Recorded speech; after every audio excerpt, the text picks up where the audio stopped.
You are falling, lost in the listening distance, as dark locks in.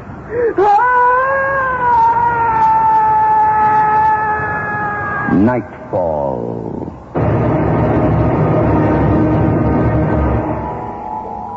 Good evening.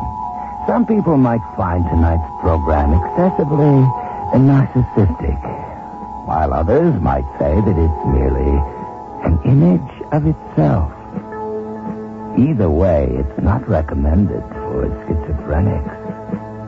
The play by Montrealer Arthur Samuels he calls Reverse Image.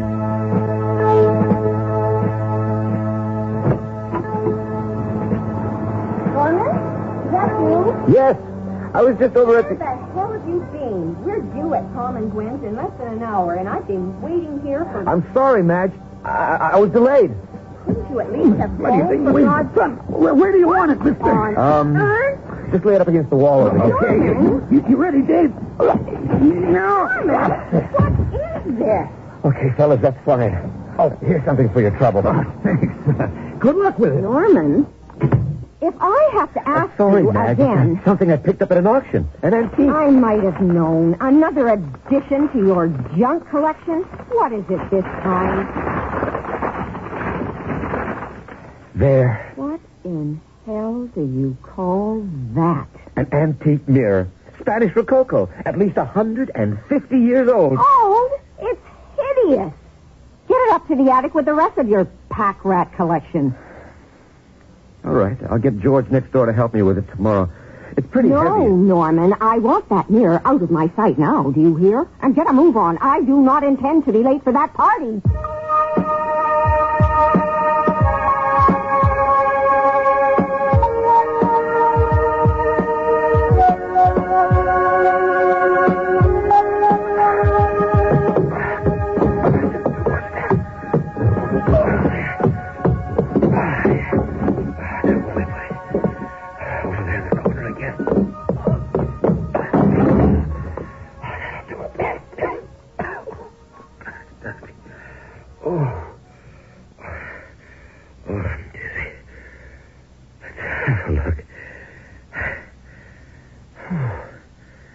I don't care what she says. It's old, but it's beautiful. It has dignity. What would you know about dignity, Norman Laramie? Just look at yourself. Yes. Look at yourself, Norman. What? Take a good look. What do you see? I'm hearing things. Perhaps. But what do you see? My own stupid reflection. Look again, Norman. Is that you? No. I mean, it's me, but somehow not. I don't understand. Who? What are you? I am Namron. Namron? Sound familiar, Norman? Let's try an experiment. That black marker on the carton beside you. Write your name with it. My name? Norman? There. Now look into my mirror. See the reflection of what you've written. Namron. Norman? Namron. Exactly. The reverse image. And I am your reverse image, Norman. All the things you are not, but perhaps would like to be. I don't understand. Think about it, Norman. All your life you've shown exemplary character. You've been kind, generous, honorable, self-sacrificing, forgiving.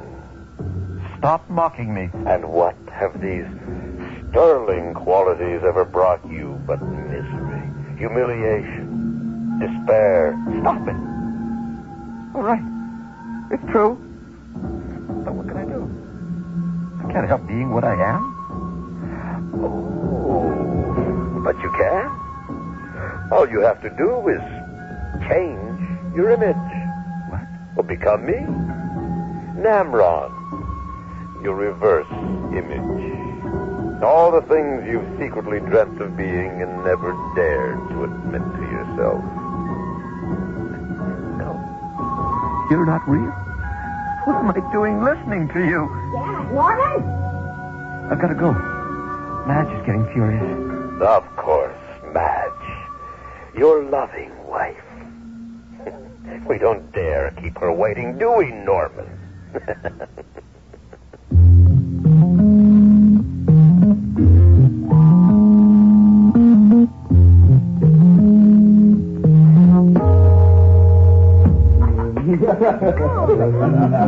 That is fine. Tell him, Norman. Let me guess. Another antique? Loosely speaking, yeah.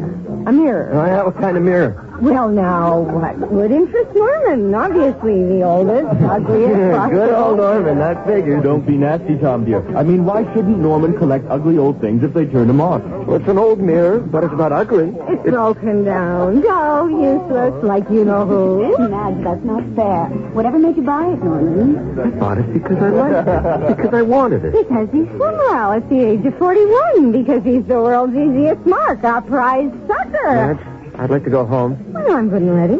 Meanwhile, make yourself useful. Get me another drink. Don't you think you've had enough? I've had enough of you. Take it easy, Madge. Look at him. One of the most brilliant research chemists around. That's what they were saying when I married him. So where is he today? Nowhere. Passed over at the plant like second and third raters. I hope you're not referring to me, Madge. I mean, I felt really awful when they picked me over poor Norman to head the department. But it wasn't as though I wasn't qualified. Sydney, dear, you know damn well Norman had it all over you, except for one thing. Guts. This is getting heavy, Madge. Look at him. Have you ever seen such a born loser? Do you know what he told me the other day about people being decent? Oh, really? Tell us about it, Norm. I said what I believed. That people are basically decent. Oh. And that if you give them a chance... They'll walk all over you, right, Norman? You see, he doesn't answer. My God, what a washout. Even in bed, in case any of you haven't guessed by this time. Madge, that's enough. Ooh, that was wicked, dear. Even for you. Come on now, Madge. Aren't you being a little hard on old Norm? I mean, isn't he a prince among men? Here, Prince. Come on, Prince. Madge, wait. I'd like for us to talk. At 3 o'clock in the morning? You gotta be kidding. Anyway, what is there to talk about? Well, for one thing, why you find it necessary to humiliate me in front of your friends. I thought you enjoyed being humiliated. I don't. Not by you and much less by them. Then why don't you ever fight back? You're so upright, so damn pure, you make me sick. Madge, please, not now. I don't want to fight. Of course you don't. Tom was right. You'd rather be whipped like a dog than be like a man. Tom, that's something else I wanted to talk to you about. You're having an affair with him, aren't you? Well, how very perceptive of you. Yes, I am having an affair with Tom. And what do you propose to do about it? I'd like it to stop. You would like it to stop? Well, Norman, dear, if you don't like it, why don't you just get out? I don't... Of course you don't. You'd never leave me, would you, Norman? You'd rather go on being the resident eunuch just to keep up the pretense of being a man. Madge, you're drunk. You don't know what you're saying. Oh, don't I? Well, you just think about it, Norman. I'm going to bed.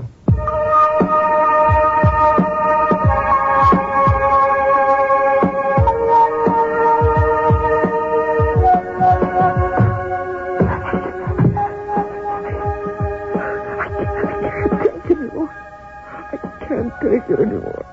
Ah, Norman.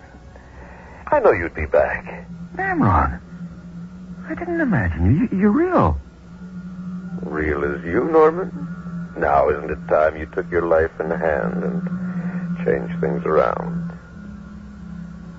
I don't know. They mock you, Norman. Every one of them. They insult your intelligence, your dignity, your manhood.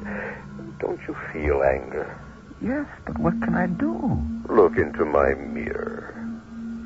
I am what you are not. Between us, we can set everything right. How? Leave that to me, Norman. Just change places with me for a little while. I can't. I mean, how could I? Even if I wanted to. There's the secret, Norman. All you have to do is will it. Or would you rather that things go on the way they always have? No. All right, then. I will it. What's happening? I feel so strange. It's already happened, Norman. There you are in the mirror. Now you are the image, and I... This will be interesting. Remember your promise, Nimrod. You said it would only be for a little while. What I have in mind won't take long, Norman. That is a promise.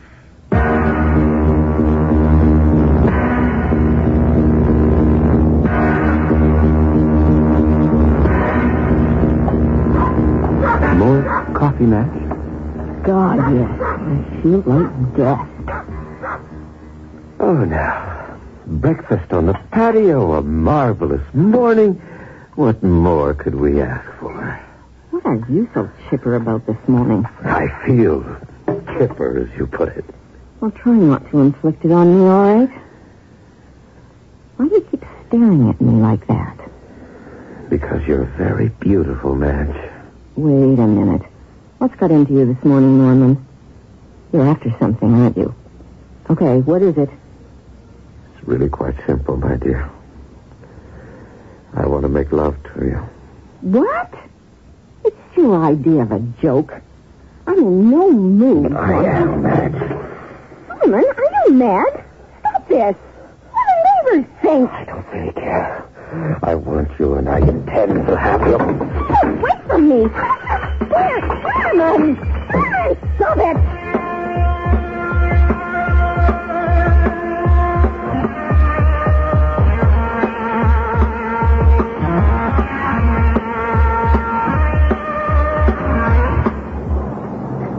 You are putting me on. Norman, you're pathetic little Norman. I can't explain it, Gwen, but he's different. Suddenly, totally different. Oh, come on. All right, I'll put it to you in terms you can understand. I have never been made love to like that, Gwen. Never.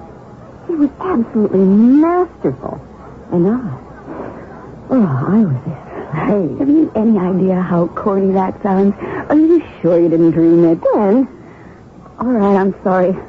It just doesn't sound like Norman. Has he changed in any other way? In every way. He's just not the same person. He's so sure of himself, so strange, but exciting. Madge, this is only a thought, but could it be something he's taking? Some drug, perhaps? Maybe the effect is only temporary. Temporary? God, I hope not.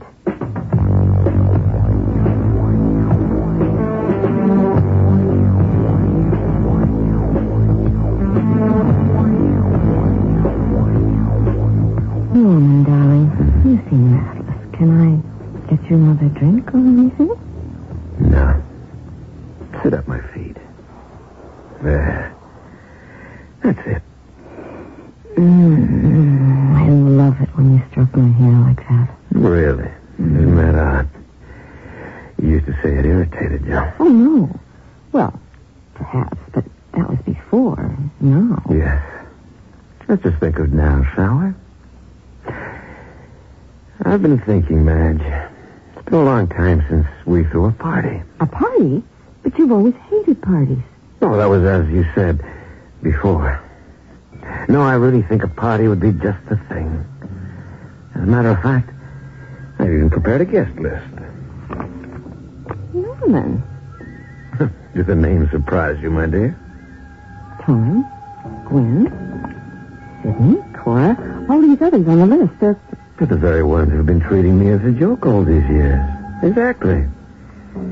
But maybe I deserved it. And maybe this get-together will be just the thing to show them how much I've changed.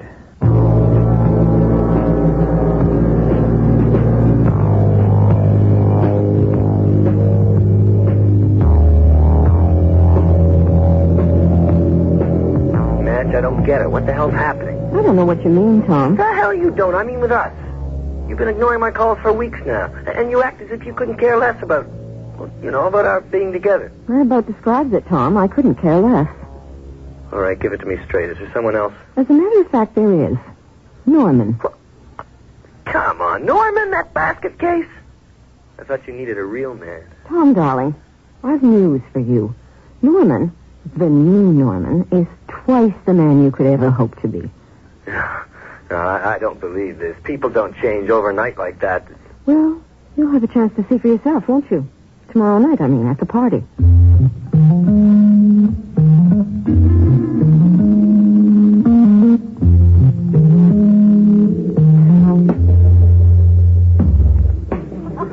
Well, Madge, this is quite a bash. But where's the pièce de résistance? Norman? Oh, he should be here any minute. He said he's preparing some kind of surprise. So it's a surprise party now. Well, I'm in no mood for it. Come on, Gwen, let's go. Oh, not on your life, darling.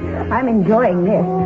How often does a wife get to see her philandering husband outmatched by, do forgive me, Madge, an ex nothing like Norman? Ooh, touché. My, how the worm turns, doesn't it, Tom, dear? Shut up, Sidney.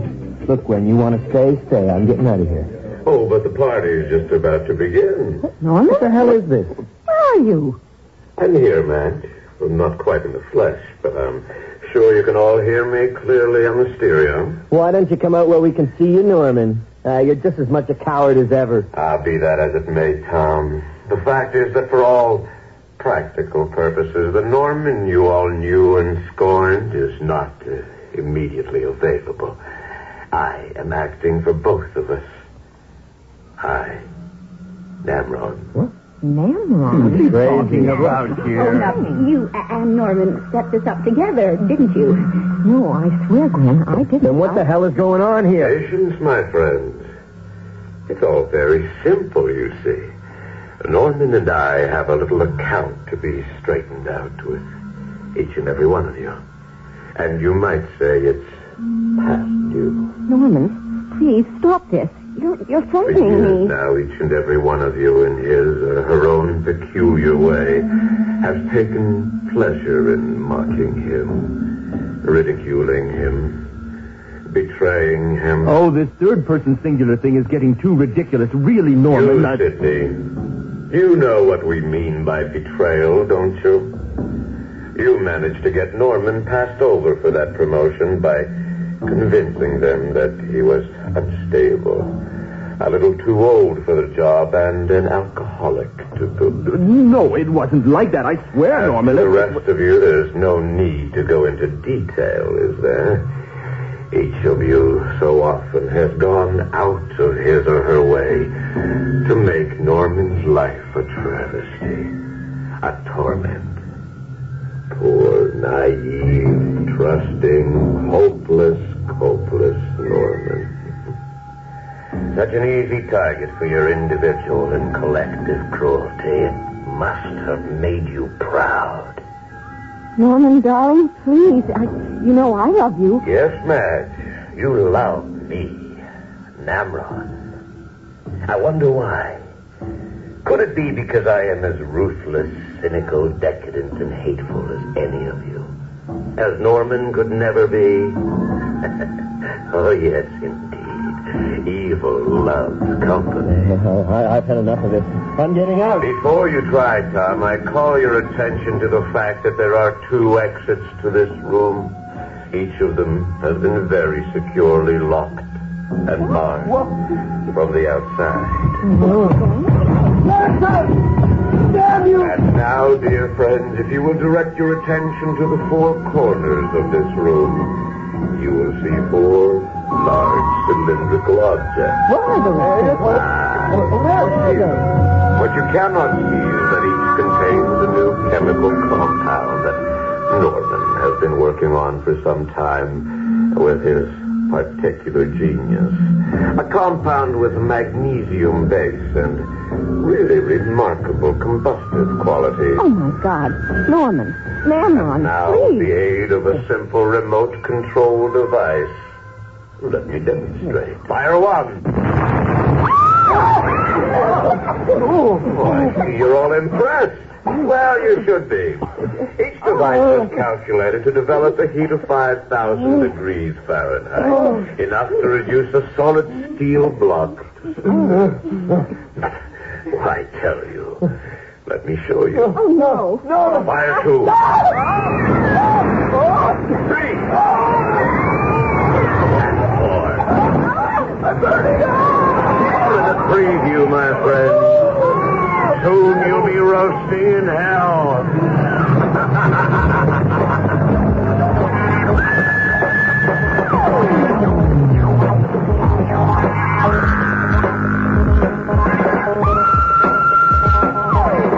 Well, Norman, mission accomplished. I trust you approve? Namron, in God's name, what have you done? Only what I promised, Norman. To set things right. Remember? No. You tricked me. What you did was horrible and inhuman. I would never have. Of course you wouldn't have.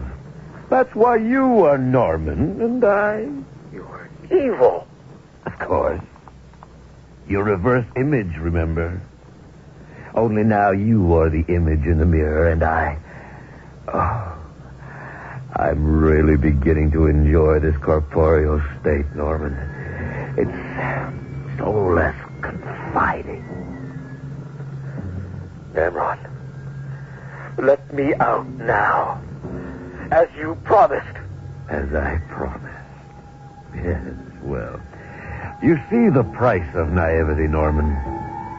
Did you really believe that I would ever change places with you again? Oh, no.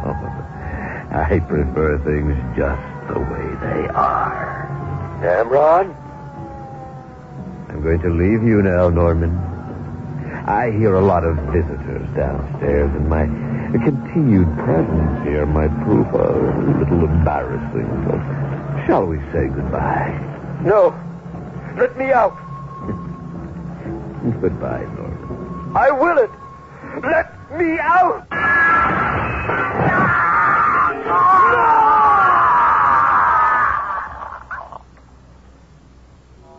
Oh, Norman, you've done it, haven't you? I had so much to look forward to. And now you've ruined it. For both of us.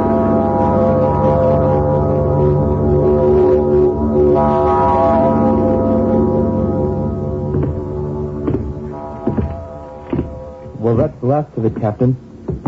I don't understand how the fire was contained in this one room. The rest of the house is hardly touched. Yep. This one will take some figuring. Never seen anything like it in my whole damn life. The medical examiner finished in there? Yes, sir. 8 bodies. Male, female? God knows. They were all burned to a crisp. Even the bones. And, Captain, I think you better take a look upstairs in the attic. There's another one up there. Another body? What was it, asphyxiation? No, sir. Well, what then? I think you better see for yourself, Captain.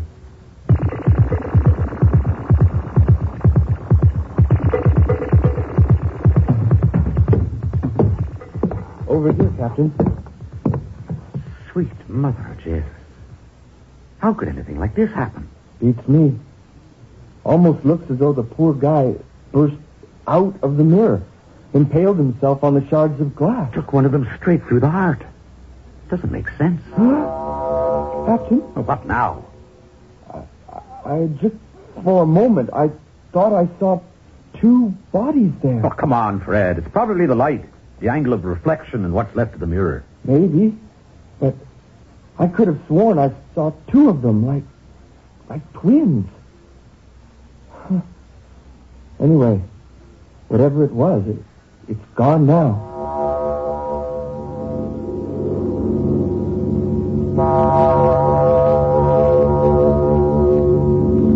Where am I? We are nowhere. And we are everywhere.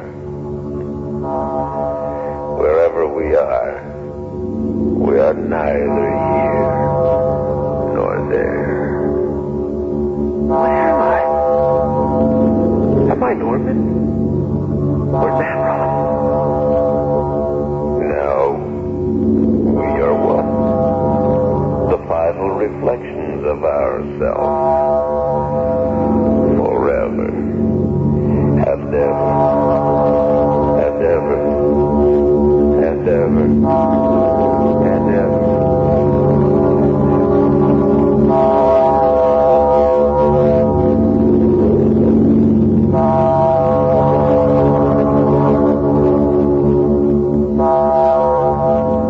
You have just heard Reverse Image by Arthur Samuels. Featured in tonight's cast were Vlasta Verana as Norman and Namron, with Lynn Jackson as Madge. You also heard Timothy Weber as Tom, and Diana Fireisel as Gwen. Philip Aiken played Sidney and the fireman, and you heard Earl Pennington as the fire chief and the old man. The recording engineer was Gilles Laroche, with sound effects by René Lavoie, and the production assistance of Jane Lewis. Reverse Image was produced and directed at CBC Montreal by John Jessup. The executive producer of Nightfall is Bill Howell. And now, here is a final word from your host.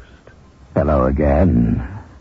Next week on Nightfall, we'll be taking you on a little nocturnal ramble through the graveyards of Ireland. I shake him off and I what? God and Mary help me. I can't break his grip.